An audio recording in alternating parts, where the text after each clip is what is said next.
science of turning fiction into fact. Sometimes kind of real architectural life interferes with intellectual architectural life. There is no such thing as architecture. Hello everyone, this is Vikram Prakash and you are listening to Architecture Talk. We are continuing a series of conversations I'm holding with a second generation of Indian modernists in dialogue with my book on the life and work of my father, Aditya Prakash. And today I'm speaking to Firoza Jhabvala, who is the daughter of Cyrus Jhabvala, a fabulous Indian modernist who practiced out of New Delhi in the 1950s, 60s, and 70s before he moved to New York. We are having a conversation as children of these architects and comparing notes on the lives of our fathers and the impact that they had and the times and the milieus that they belong to and what the legacy is of that time. Cyrus Jhabvala, like my father, studied in England and then came back to practice in India and joined to the modernist cause. And like my father, was also an academic, leading the School of Planning and Architecture in New Delhi. What is interesting about Cyrus is, of course, that he was married to Ruth Jhabvala, who was a German Jewish emigre in England who moved to Delhi and then became part of the screenwriting member of the Merchant Ivory Films duo. And later on, after she moved to New York, was the writer of a series of award-winning films, including A Room with a View, and so on. So we have a little bit of mention of that, but overall we discuss the moments from the 50s, 60s, and what it felt like to be a part of the enterprise of building India in a global context at that time. Hope you enjoy this conversation. Here we go. So first of all, welcome to Architecture Talk. And thank you. Nice to meet you.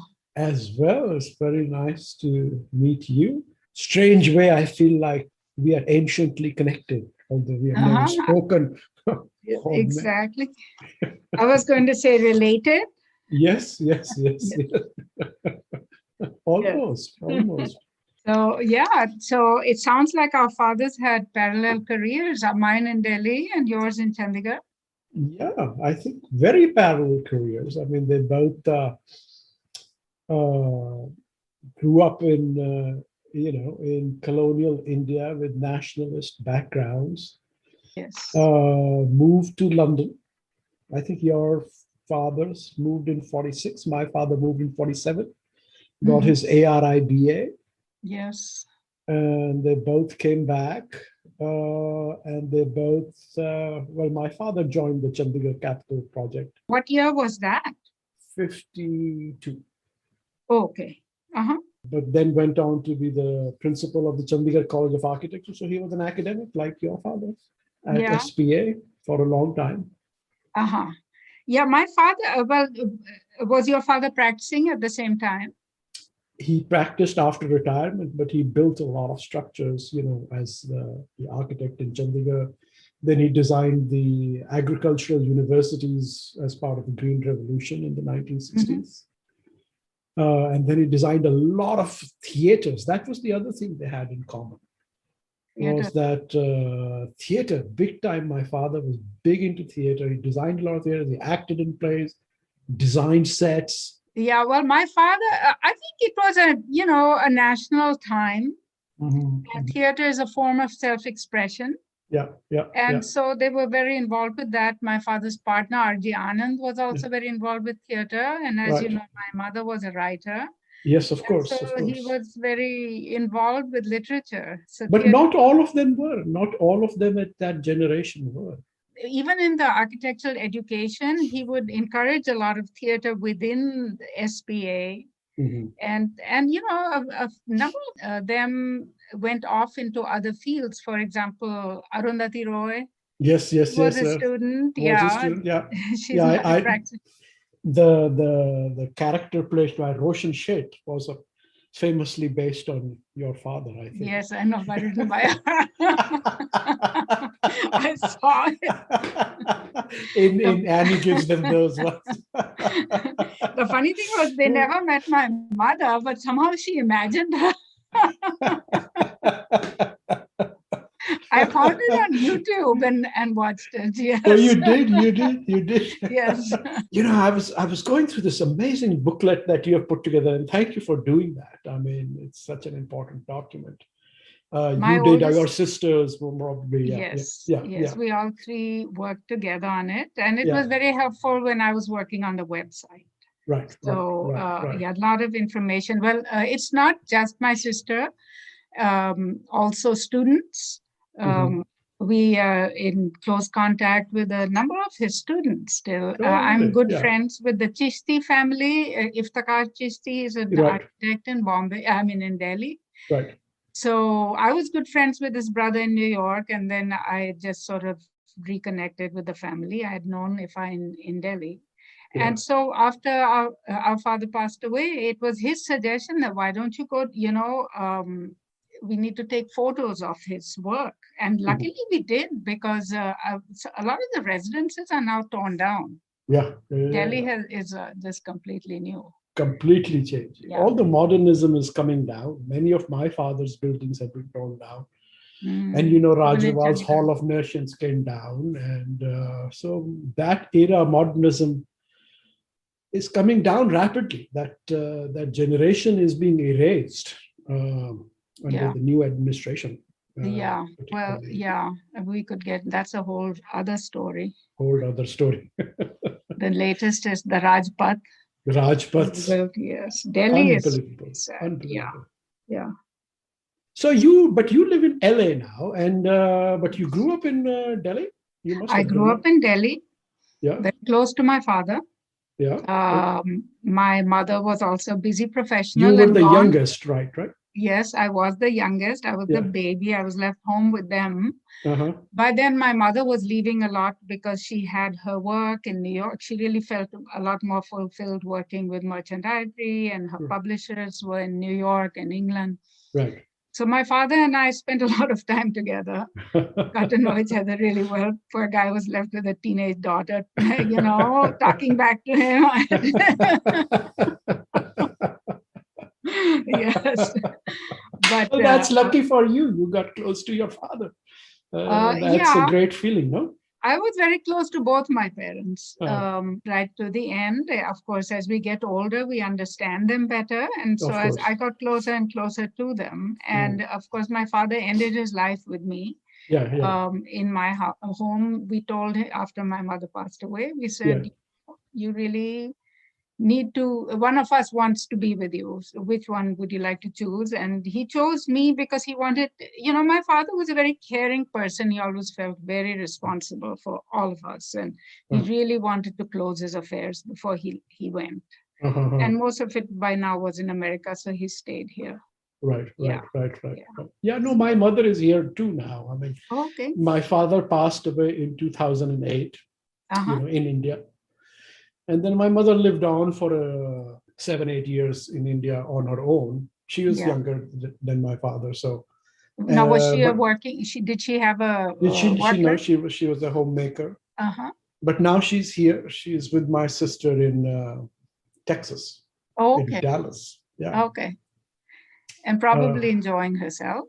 Yeah, she's fine. I mean, she's mentally she's all there, absolutely 100%. But walks around with a walker, but not that well. Yeah, so, that's what my father was completely there. Both my parents, very sharp, but the body, in a way they watch their own bodies going. That's right. So it's not easy, but very sharp. And I mean, what's amazing about my father was he was a very he would adjust to the situation. Hmm. So, he made 5 big moves in his life. Really? And LA was his last one. Well, he was born in Bombay, and then he went to London, and then he went to Delhi, and then he went to New York, right, and then he moved to LA. So, he was quite a... So a global Parsi Baba, huh? He was a global Parsi. He was the husband of a refugee. Yes, refugee. Yes. Well, she was Jewish German emigre, right? She was Polish German, Polish and German. they were refugees in England.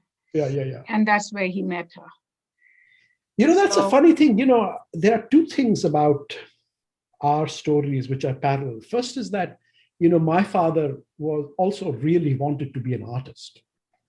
He was a full-time painter. In fact, if I show you, I have a lot of his artwork over here.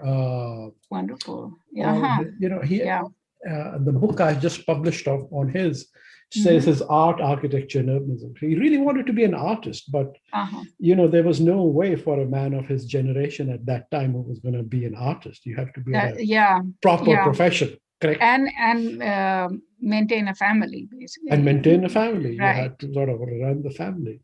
Right, exactly. So did your father paint a lot after he retired? Yes, he painted a lot. He painted a lot his whole life. Well, he started painting early in his life, and then he was working in Glasgow for a bit. So he went to the Glasgow School of Art in the evenings. And then he came back to Chandigarh, and for a decade, he didn't paint too much. But then mid-60s onwards, he started painting. And once he retired, his life was painting in theater. Right. So I have about over 100 paintings and about 600-700 drawings of his. Wow. This website came about because he brought a number of boxes with him, and I just didn't want to open them. So you have his archive, his entire archive? I have all his art here. Most of it. Some of it is in India. Okay. Especially from the last book. He published 3 books of sketches and paintings. And all the he would scan them to India, and I think he left the originals there. So those are over there. But anyway, when I opened my sister moved him out here. And he lived in a 1-bedroom. They lived in a 1-bedroom apartment. They really downsized. They liked their little space. He would work in the bedroom, and he would work in the living room in the mornings. So anyway, when my sister moved him, the night before they were coming, he said, well, look under the mattress. And she did. She called me, said, what am I going to do with all these drawings? All these drawings on the mattress. This is where he kept them. Under the mattress? Under the mattress. And in the closets, he was really into little storage spaces. He was an interior designer, and he loved to design interiors for storage. So they had these 2 big walk-in closets. There were suitcases full of drawings, and also under his mattress. So anyway, they left the apartment as is. Then my sister went back and packed up, and all these boxes arrived over here. So I finally opened them, and just these wonderful drawings, sketches and paintings, and He really wanted to be an artist, didn't he? I mean, he did. He said, my mother would say, Kansis, so what are you going to eat if you're an artist? Because they were also... Well, I'm sure Same thing. Same thing.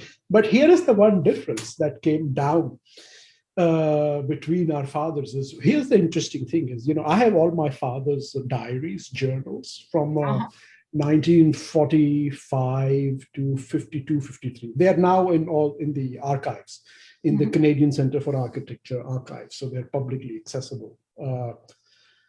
But the interesting thing is, which archive was it? The Canadian Centre? The Canadian Centre for Architecture in Montreal. Oh, I see. It's a massive architecture archive. So they took all my father's papers and drawings. Okay. Architectural drawings. So, and I don't know where your father's archives are, you know. Well, that's a good question. We just signed an agreement. I mean, I'm talking about a few weeks ago. First, we bought a big piece of furniture and just put all the plans in there. Again, my sister started opening all the drawers. And okay. He had kept every plan, everything. So it's all there.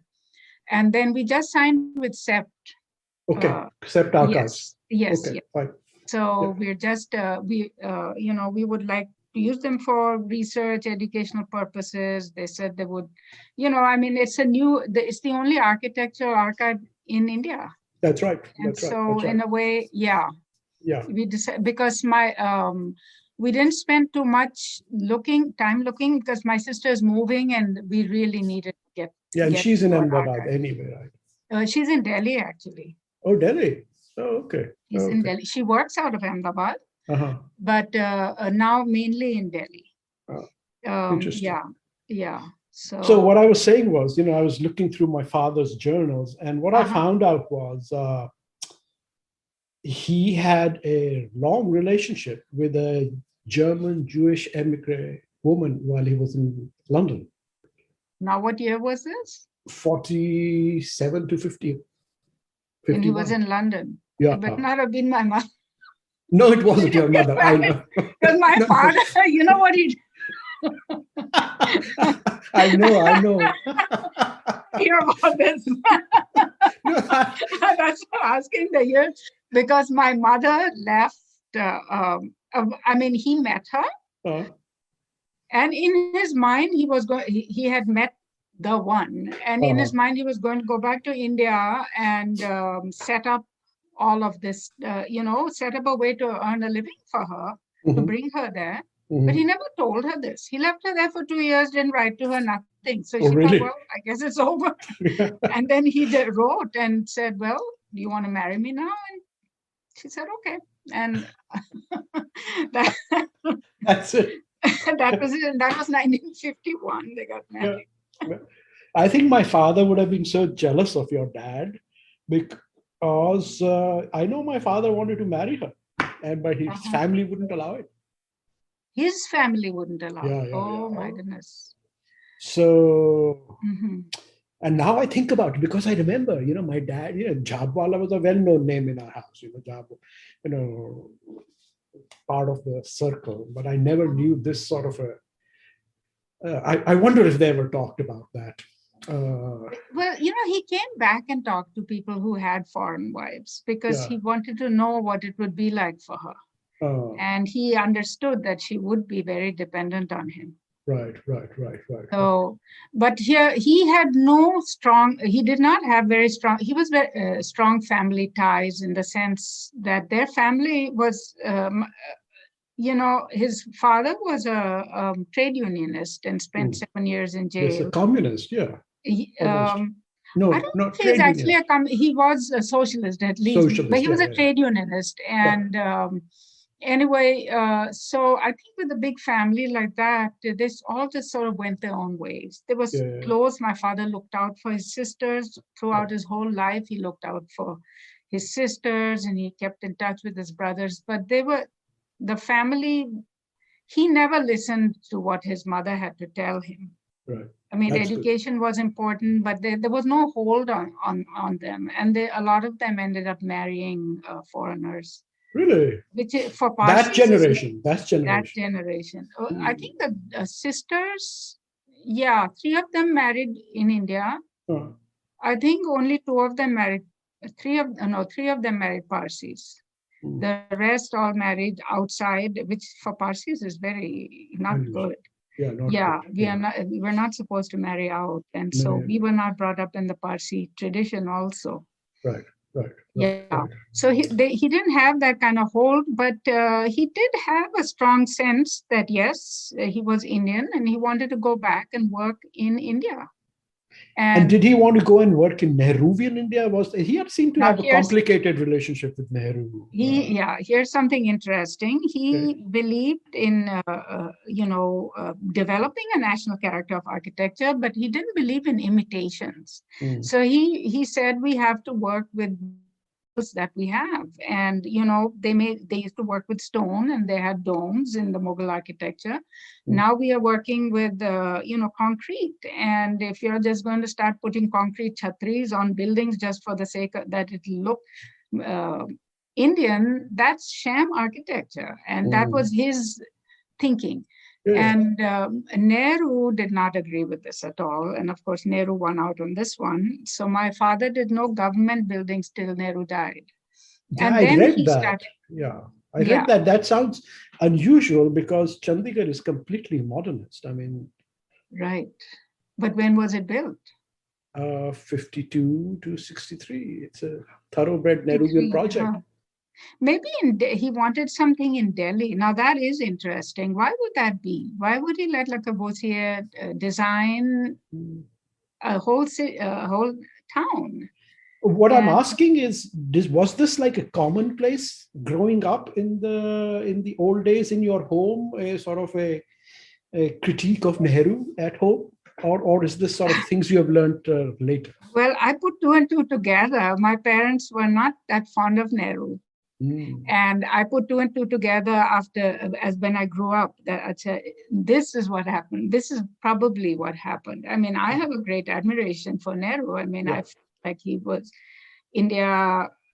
I mean, you look at what happened around us. I mean, Pakistan and Sri Lanka and Burma, all their leaders died right after independence, whereas Nehru survived. And, we had a great, have a great nation, a democracy that developed. And so I never quite understood why my parents were a little bit resentful. My parents had a very strong sense of their own creative, they had a lot of confidence in their creativity. And they would stand by what they thought and said. So, and they would support each other in that. And I suppose that's what happened. But right after Nehru passed away, my father did a lot of big institutional buildings. It's not that he didn't like Mughal ornamentation. He loved Mughal architecture. No, he loved Mughal architecture. All his drawings are all Mughal architecture, and in a sense, the heat and dust is sort of a Mughal romantic nostalgia piece, is it not? It is. Well, I mean, yes, it is. I mean, he spent a lot of time going to places to look at these monuments. In fact, it was a yearly expedition with the School of Planning and Architecture that the students did go study the buildings. My father loved Fatehpur Sikri. And so, yes. And so they would spend time there. And he would ask them to look at the construction. He would ask them to look at the spaces, look at light came in. He would have them sketch and draw. And, as we got older, he would take us with him. So that's how we got to know some of the students. Personally, we became friends with them. Can you give me a little bit more sense of because I remember, growing up, and there would be these arguments, heated arguments in our living room. My dad and other people, arguing about the Nehruvian legacy and its failures and successes. Well, of course, this was Chandigarh, the big Nehruvian city. But I'm just wondering, what was the character of the critique? What do you remember? Yeah. I think it was over the Ashoka Hotel. Now, Nehru wanted it to be, this beacon of a place where diplomats would stay and foreign dignitaries would stay. And so I think he put out, a call for designs. And my father gave his design and it wasn't accepted. And he was given the reason, I'm sure, that it was not... So this is the J.K. Chaudhary Ashoka Hotel. Is that yeah? The one with the chhatris. Yes. My father, that really galled my father. Chhatris. He hated those chhatris. Yeah. Yes. So and then to extrapolate, and what the architecture is here. It's everybody's fantasy. That's my house. So what is this? One Spanish style, one English Tudor style, one this style, one that style. So it was all over the Ashoka Hotel, huh? I think that's what was part of it. And so my father was not one, he probably told Nehru off, and he was not one to keep his opinions to himself. I mean, this one I'm guessing, but knowing him, that's probably why. And Nehru said, well, let me work with the people who agree with me. And I mean, that's what he said. He said national character is, it comes with building techniques. It comes with what's available, what is the function of the building. I mean, it's not like he didn't, if you look at a lot of his buildings, he did take ornamentation and ideas from the Mughal buildings. He had, for example, he loved jalis.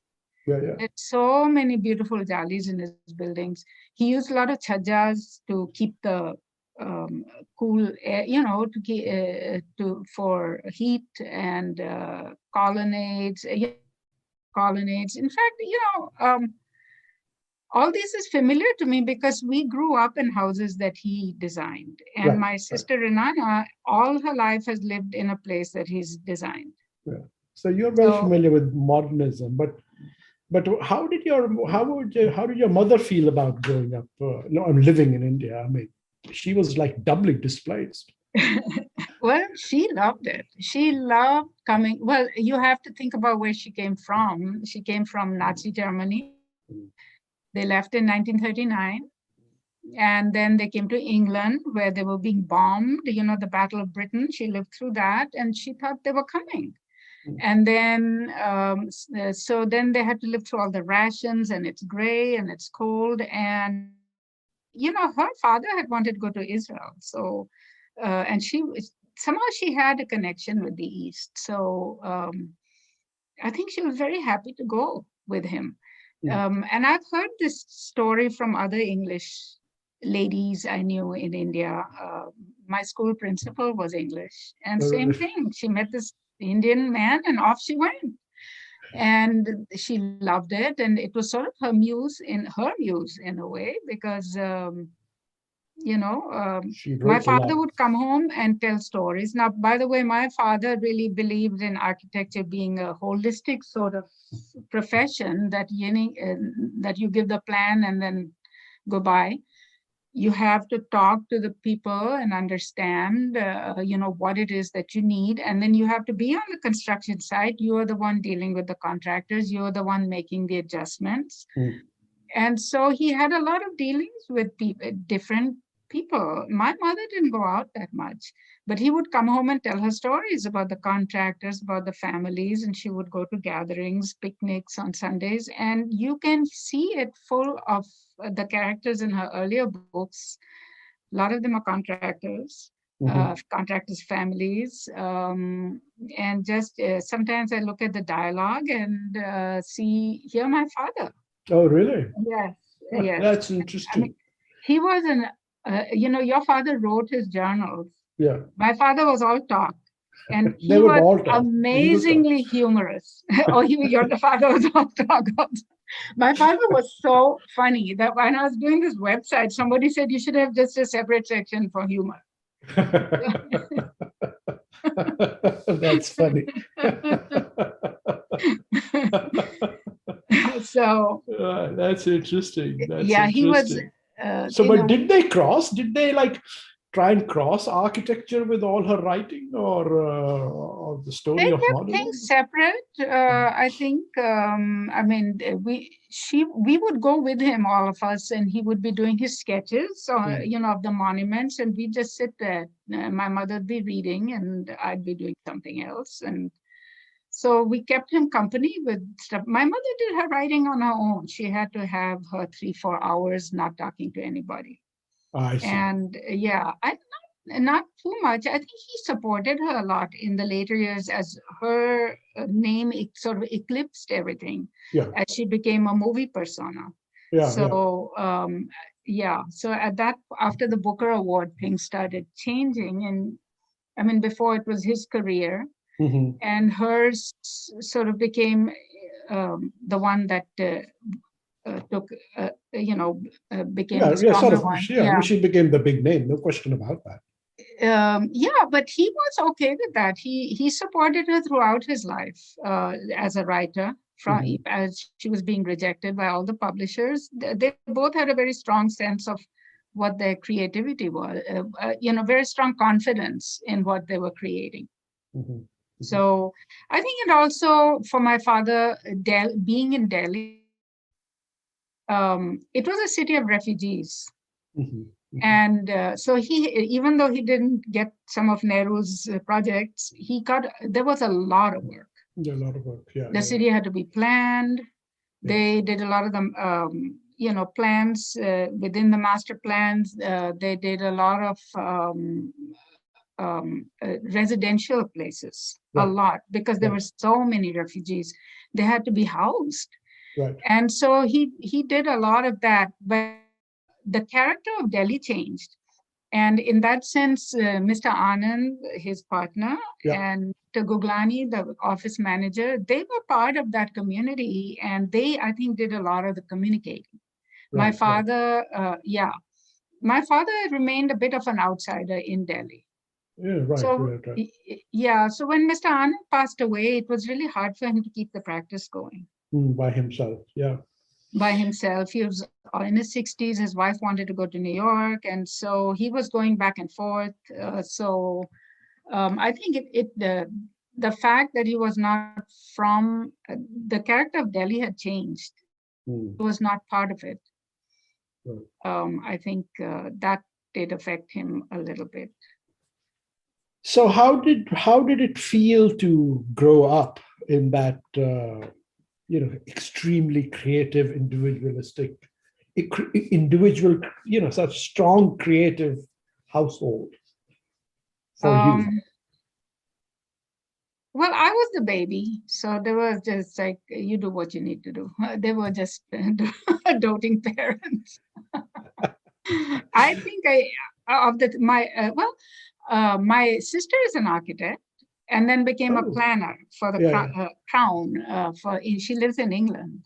Okay. Yeah. She's on the, she worked for the Crown, which meant that I suppose there's only one central agency there. It's not like here so she was sort of the appeals court if people were denied building rights for many reasons. And she did many different interesting projects, but she stopped practicing architecture.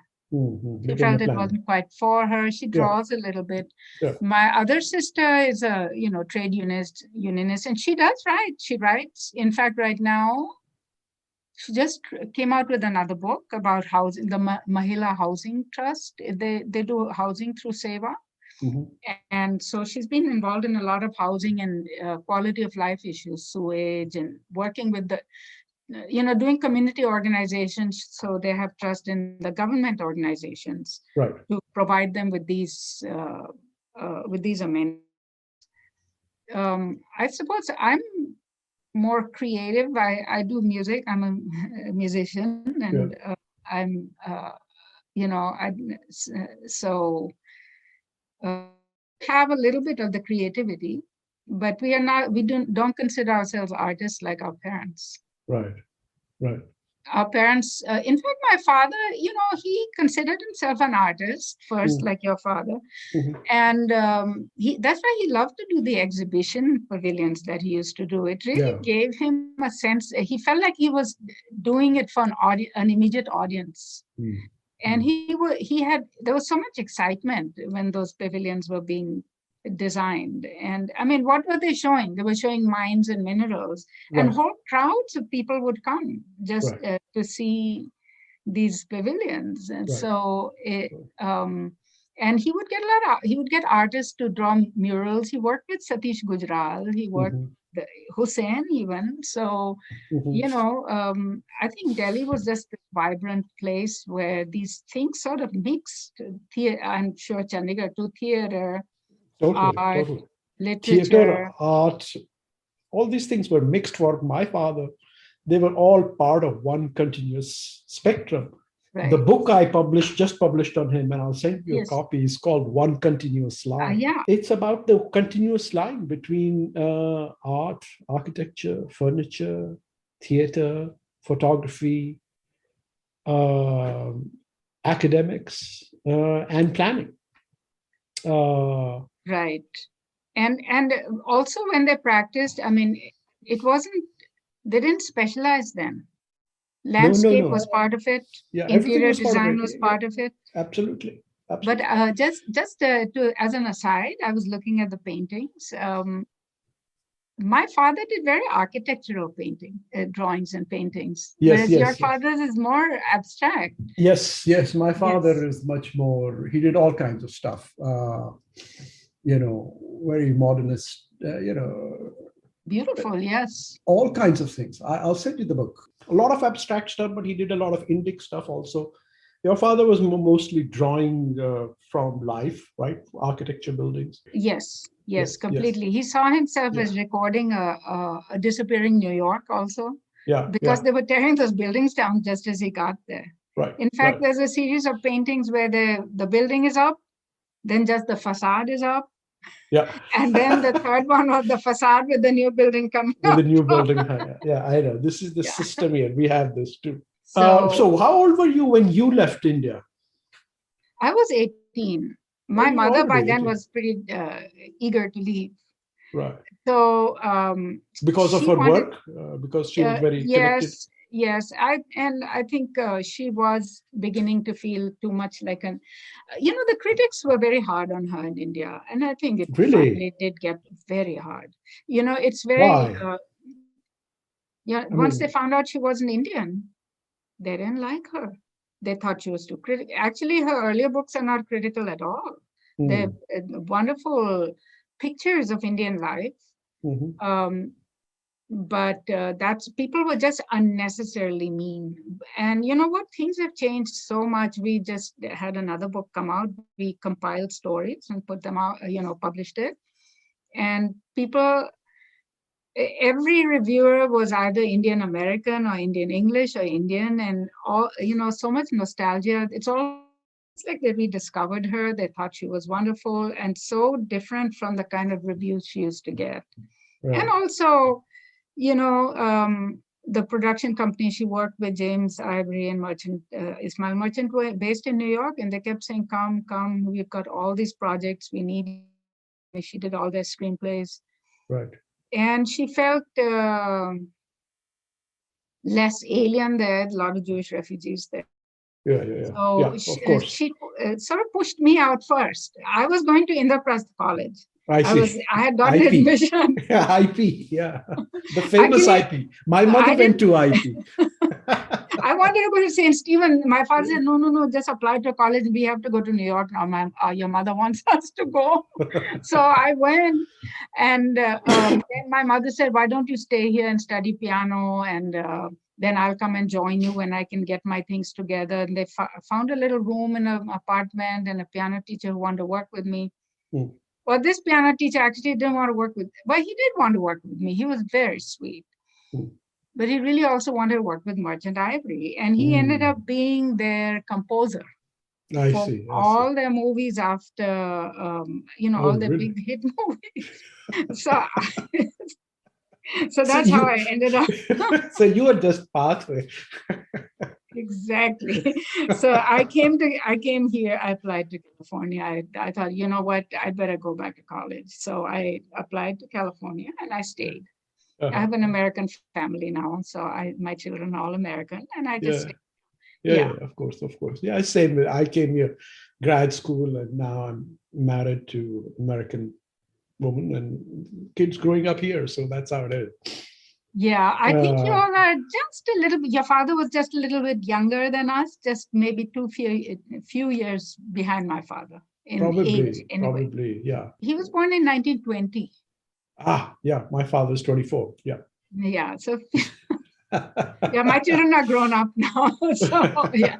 And he passed away at 94. Wow. 2-3 days before his 94th birthday.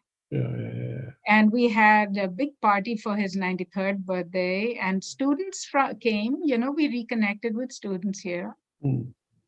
That's amazing. And yes. But do you miss India? Do you go back to India, or do you have a relationship? Yes. Yeah. I go back a lot. You know what? We set up this Cyrus Jhabvala Memorial Lecture. That is one. Yeah. So, we've had these, we already had 3. Yeah. Let's see, Raj Rewal was the first one. Raul Mehrotra was the second one. Yeah. The third one was Christopher Benninger. Yeah. The fourth, then we said, let's go international. We have a committee. Iftikhar Chishti is on it. Mihir Bhatt is on it. Professor Mahavir is on it. And then my sister. And so we decided to go international. And we invited Wang Shu, and from China. Yeah. From China. Of course, 2 days before they came, India refused to have it. They shut down everything. It was right before the COVID thing really hit hard. Right. So this was in February of 2020. So we had to cancel. I told Renana, why don't we just do it online? Come on now, we've got to do something. We're all here. Oh, no, this has to be a live event. Well, we just didn't know that it would go on. That everything would go online for a whole year.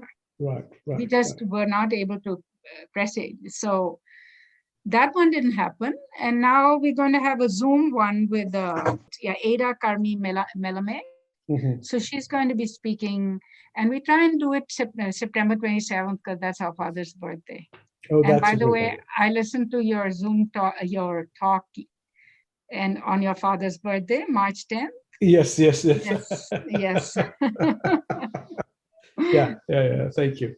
I for many years also ran a studio in Chandigarh, and we would do something on his birthday. But this is a really good idea. I want to set up a similar lecture thing, maybe. How did you set it up? It's like a foundation. You have an endowment in the SPA, or like how do you do it? Well, we do work with the School of Planning and Architecture, because we want, the idea is to educate the students. The lecture is mainly for the students. We finance it. Right. Yeah, but our architect, we don't. So, but when you talk about relevance to what's going on in India or to the world, just to India and the world. I mean, I think I talk about it in terms of the 50s and 60s and the Nehruvian position between, his non-aligned efforts, right? So that's the one thing. At that time, it was the non-aligned movement between USA and USSR. And today we have USA and China, kind of like the international, there's a new Cold War in a sense. And so how do you articulate a position which is outside of that? And then the other work that my father did was a lot with the agricultural universities as part of the Green Revolution. And with the farmers' protests and the climate crisis, that question, that eventually, in one sense, sustainably speaking, that Green Revolution was a disaster. But it prompted my father to do a whole bunch of work in the 70s, imagining cities that would be ecological and sustainable and animal focused with food security.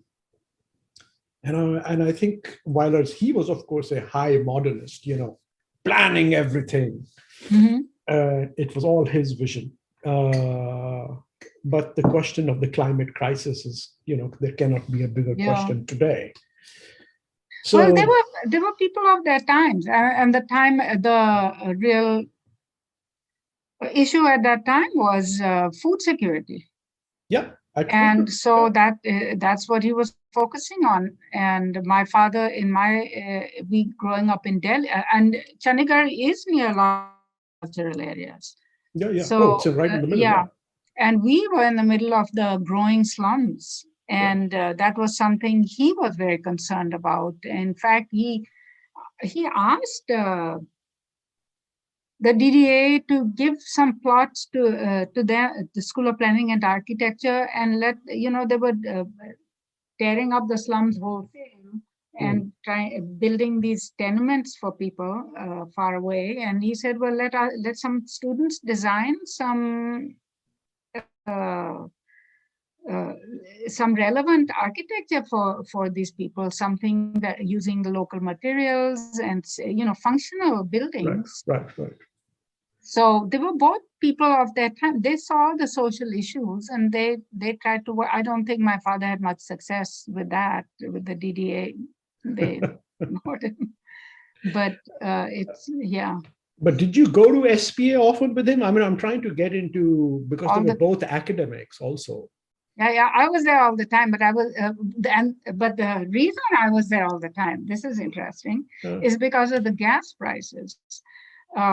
They put us in a local school. My sisters did very well there. I didn't get along with I don't know what the problem was. Growing up, you have your little growing pains. And so they put me in Springdale School, which was kind of far. And my father said, okay, I'll drive you. And my sister was at SPA. She was at SPA for about 2.5, 3 years. Then she went to England. So I would have to drive her to SPA and then go to school, and then the car would come pick me up and then take me to SPA, and then we would wait for our father to finish. And so that's why I was in SPA, not so much to learn about. I see, you're hanging out, waiting for him. Hanging out, waiting for him, yes. So did he have a fierce reputation as portrayed in Annie Gives Them Those Ones? Yes, he did. But I think you talk to his student. He didn't. My father did not suffer fools lightly, and he wanted commitment. And so, if you're not, committed to the work, he didn't have much patience with you. But on the other hand, there was that famous glass door. He became full time. They didn't want practicing architects there. You either taught there. That's why I was asking you about Chandigarh. You either taught there or you practiced. You couldn't do it. Is that how it was in Chandigarh? Similarly in Chandigarh, yeah. Well, I think it was sort of falling apart a little bit, and the minister asked him to take over. And and my father said, only if you give me full power and I can also continue my practice. And so that's what he did. And the first thing he did was put a glass door. So the only way you could enter the school was coming up these steps, and then you had to pass this glass door. So if anybody was late, he saw them. But as this one student said, it worked both ways, because it also meant he was accessible. Right. He really was. I mean, he would take these students, he would spend the night 3-4 days at Fatehpur Sikri talking about the architecture, showing, sketching, and he was a wonderful draftsman. My sister figured this out. She was an architect, and in England, he had to work. He worked for the Ministry of Works, or they used to call it Ministry of Sharks.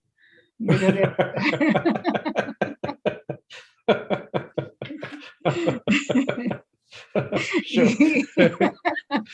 he planned the city of Durham, actually. I see. He did pencil drawings, but to make extra money, he would do private architectural renderings and perspective drawings for private architects. And so that's what that's where he developed his draftsmanship. He was very precise. And my sister, who is an architect, she really appreciated that. Yeah. No, that generation knew how to draft and how to write. I mean, now nobody can do it. That was a requirement to be able to handle the 2H pencil. Yeah. Exactly. In fact, I think one of the students brought that up, the pencil, and the way it had to be sharpened a certain way. Yes. A certain way it had to be sharpened. Yes.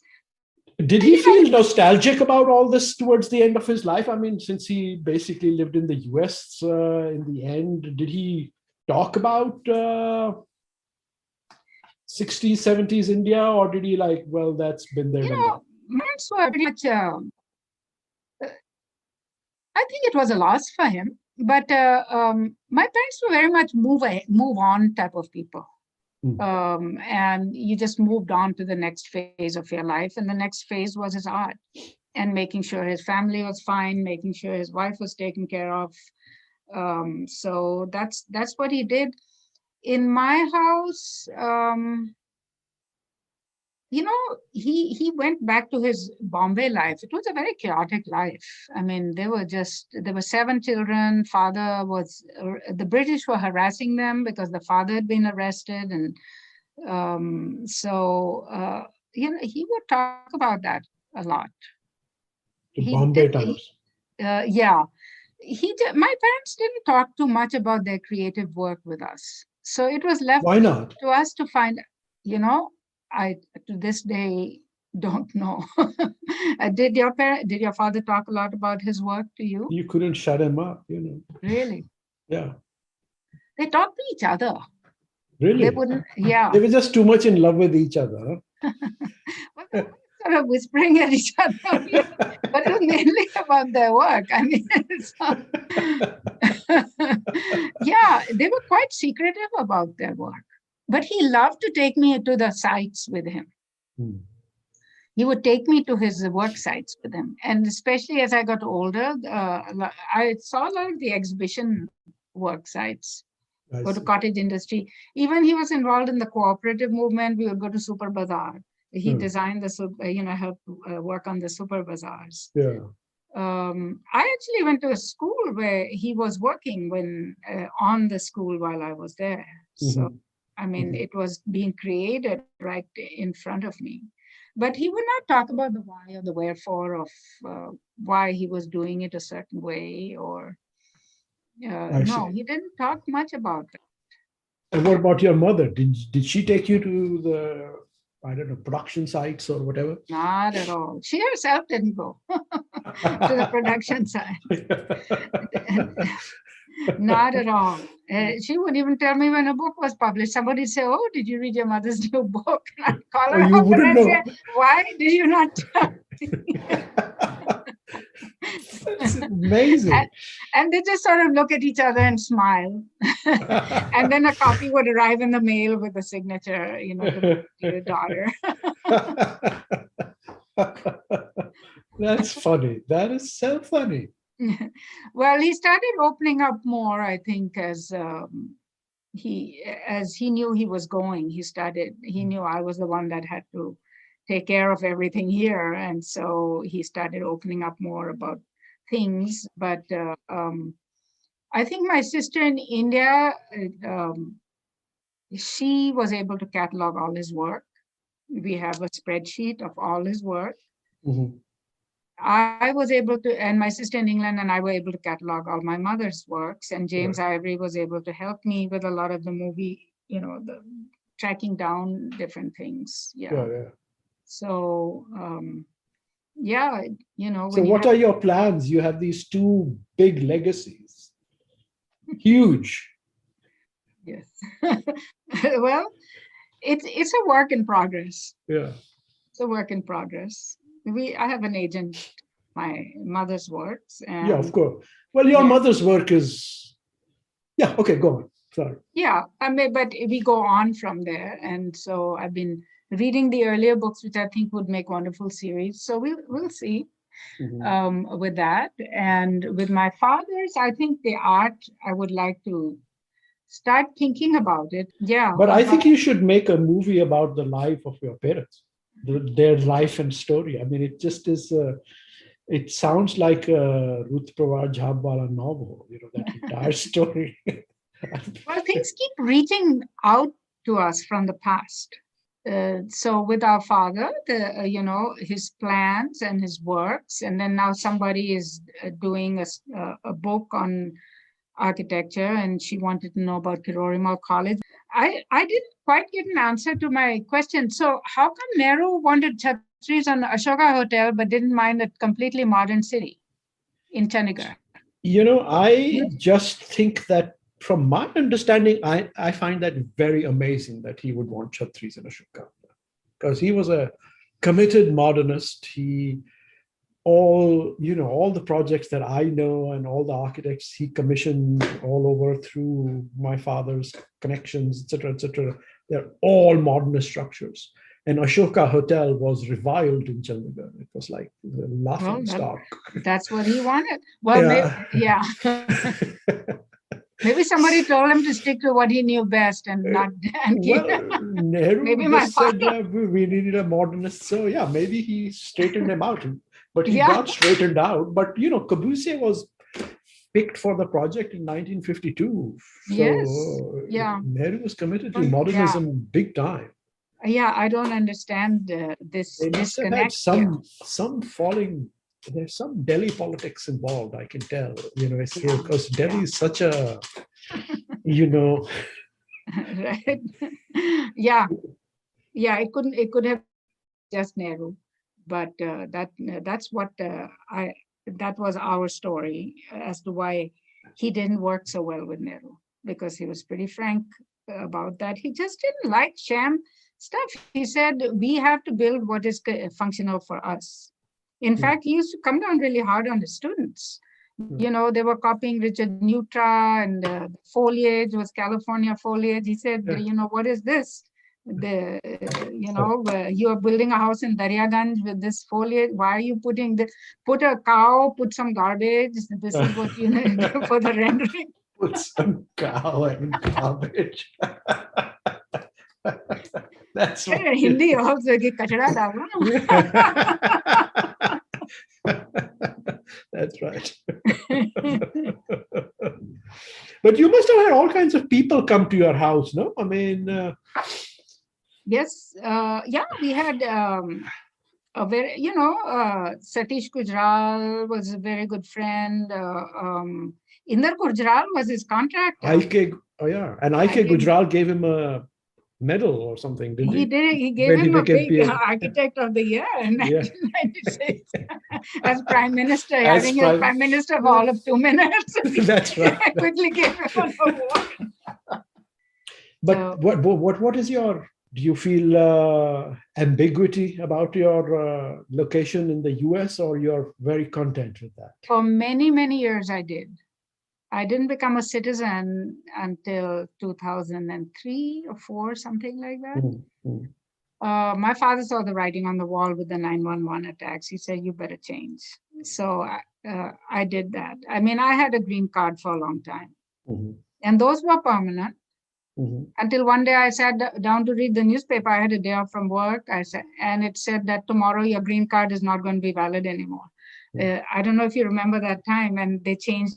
It had to be renewed every 10 years. And half of LA was standing in line at the immigration service the next day. So, slowly they were restricting immigration, immigrants, what we could do. Yeah. So we did that. My father and I both changed citizenship. He was actually a US citizen when he passed away. Mm-hmm. Tell you the truth, what's going on in India now, I'm glad I don't live there. Mm. I just saw Stanford has a talk series, and they had a talk with Nasiruddin Shah. Mm. And I mean, the way Muslims, anyone who's not Hindu is treated, I can't live like that. Mm-hmm. Mm-hmm. It's very, very difficult. Yeah. And what happened with my brother-in-law? Yeah. Sister, she struggles working in that atmosphere. Right. They make 5 strides of gain, and then they have to go back. I mean, and what's happening in the School of Architecture? We have Professor Mahavir as the head of the School of Architecture, but the dean or somebody over him has been appointed by Modi. Oh, really? So that's I can't live like that. So I'm actually, I mean, after the last election, I'm glad I live here rather than there, because I think the same thing is happening in both places. We managed to avert it. Mm-hmm. And in fact, I was thinking of looking up the German consulate and getting an EU passport because I have that right. But back to your question, going back to India, I have a lot of feeling, but I don't think I can live there again. Not the way things are going. What about you? I I have harbored deep ambiguity about this question for a long time. And like I told you, we still have this home in Chandigarh, and I can't bring myself to sell it. But now I don't recognize India. Now I don't. The Modi India and the entire culture that has come with it, now I feel very distant from that India. So now I feel now this is my home for sure. I'm all my working career and my life is all over here. I'm trying to reinvent my relationship to India. I'm trying to. I'm working on a new history of the architecture of India, so from a completely different perspective. And I plan to sort of reinvent my relationship to India, which ends around 1750, and sort of do. So you're talking more about the Southern architecture then, because there's not too much architecture from before. Well, yeah, 1750. So what architecture are you talking about? The Hindu or the everything? Or both? Everything. I'm talking about Indus Valley onwards. I see. Yeah. Now that would be extremely interesting. Yeah. So I'm a historian by training. So I've prepared a new history of the architecture of India. I see. And I'm trying to figure out a way to reinvent my relationship to India as a nostalgist, if you like. That's what my wife says. It's just nostalgia. Great. Okay. Firoza, thank you so much for having this conversation with me. I'm so happy. I don't know how much you learned about my father. I learned a lot. I knew a lot about your father, but like you said, there's a whole generation, that doesn't remember those people. But I'm also was very intrigued, and I'm very interested in your relationship and your memory and how you are processing this legacy. Okay. All right. Thank you so much for inviting me. No, thank you for being on. Bye-bye. Bye.